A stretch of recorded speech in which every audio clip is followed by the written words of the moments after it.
Belated representation देकर समय बाधित सेवा विवाद टाइम बार्ड सर्विस डिस्प्यूट को पुनर्जीवित रिवाइव नहीं किया जा सकता। Supreme court. Justice Dipankar Datta और जस्टिस राजेश बिंदल की पीठ उस मामले की सुनवाई कर रही थी जिसमें रिस्पोंडेंट, जो दूरदर्शन का एक कर्मचारी है, ने एमएससीपी स्कीम के स्थान पर older assured career progression ACP scheme के तहत फाइनेंशियल अपग्रेडेशन की मांग की थी, जिसने 2009 में assured career progression ACP scheme का स्थान ले लिया था। रिस्पोंडेंट 1985 में सेवा में शामिल हुई और उन्हें 2010 में second MSCP benefit grade pay 4800 रुपए और 2015 में थर्ड 5400 रुपए दिया गया। 2016 में उसने देरी से एसीपी बेनिफिट 6600 रुपए और 7600 रुपए की मांग की, यह दावा करते हुए कि वह पुरानी योजना के तहत हकदार थी। सेंट्रल एडमिनिस्ट्रेटिव ट्रिब्यूनल और कर्नाटक हाई कोर्ट ने उसके पक्ष में फैसला सुनाया। इसके बाद कंसर्न अथॉरिटी ने सुप्रीम कोर्ट में अपील फाइल की। जस्टिस दत्ता द्वारा लिखित निर्णय में कहा गया कि कार्यवाही का कारण उत्पन्न होने के वर्षों बाद फाइल किया गया रिप्रेजेंटेशन समय सीमा लिमिटेशन को पुनर्निर्धारित रीसेट नहीं करता है। यह देखते हुए कि उच्च न्यायालय ने यह जांच न करके गलती की है कि रिस्पोंडेंट द्वारा दायर दावा समय बाधित था या नहीं।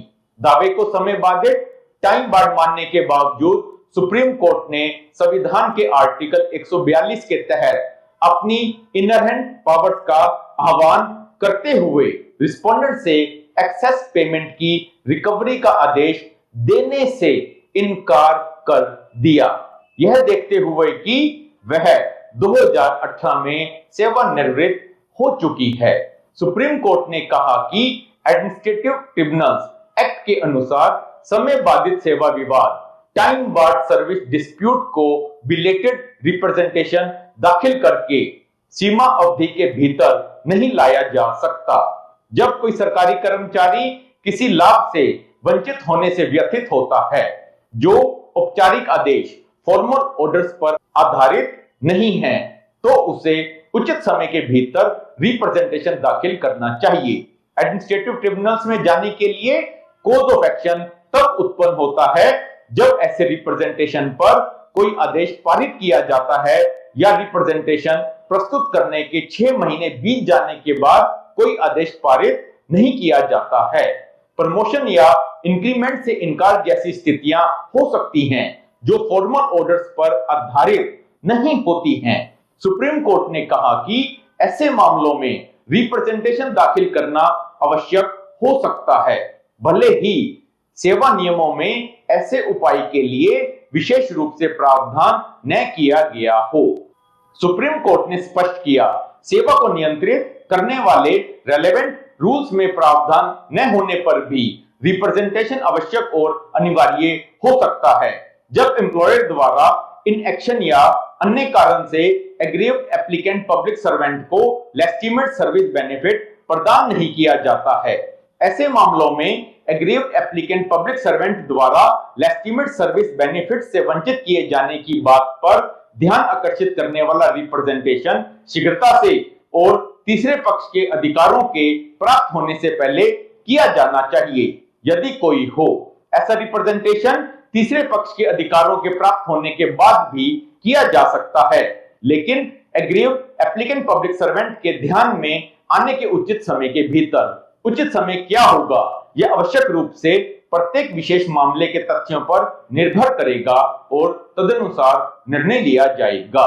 सुप्रीम कोर्ट ने आगे कहा कि फॉर्मल ऑर्डर मौजूद होने के बावजूद सीमा अवधि लागू होती है, इसलिए आदेश के अभाव में भी विलंबित दावे डिलेड क्लेम्स वर्जित रहते हैं। रिमेंड बार परिणाम स्वरूप कोर्ट ने कर्मचारी के फाइनेंशियल अपग्रेडेशन के लिए बिलेटेड क्लेम को खारिज कर दिया, यह पाते हुए कि राहत का कोई अधिकार नहीं है। एडमिनिस्ट्रेटिव ट्रिब्यूनल एक्ट 1985 की धारा 20 के अनुसार ट्रिब्यूनल आमतौर पर तब तक आवेदन एप्लीकेशन स्वीकार नहीं करता जब तक कि आवेदक एप्लीकेंट ने सेवा नियमों के तहत उपलब्ध सभी उपायों का पालन न कर लिया हो। हालांकि अगर चुनौती देने के लिए कोई औपचारिक आदेश फॉर्मल ऑर्डर मौजूद नहीं है तो कोई कर्मचारी वैकल्पिक उपायों अल्टरनेटिव रेमेडीज का उपयोग किए बिना सीधे ट्रिब्यूनल से संपर्क कर सकता है। न्यायालय ने कहा कि उपायों का उपयोग करने की आवश्यकता केवल तभी लागू होती है जब कोई औपचारिक आदेश फॉर्मल ऑर्डर मौजूद हो। इसके अलावा सुप्रीम कोर्ट ने स्पष्ट किया कि फॉर्मल ऑर्डर के अभाव में ट्रिब्यूनल के समक्ष सीधी चुनौती कैसे दी जा सकती है। सुप्रीम कोर्ट ने कहा कि यदि कोई फॉर्मल ऑर्डर मौजूद नहीं है तो एप्लीकेंट को पहले कंसर्न अथॉरिटी को एक रिप्रेजेंटेशन प्रस्तुत करना होगा।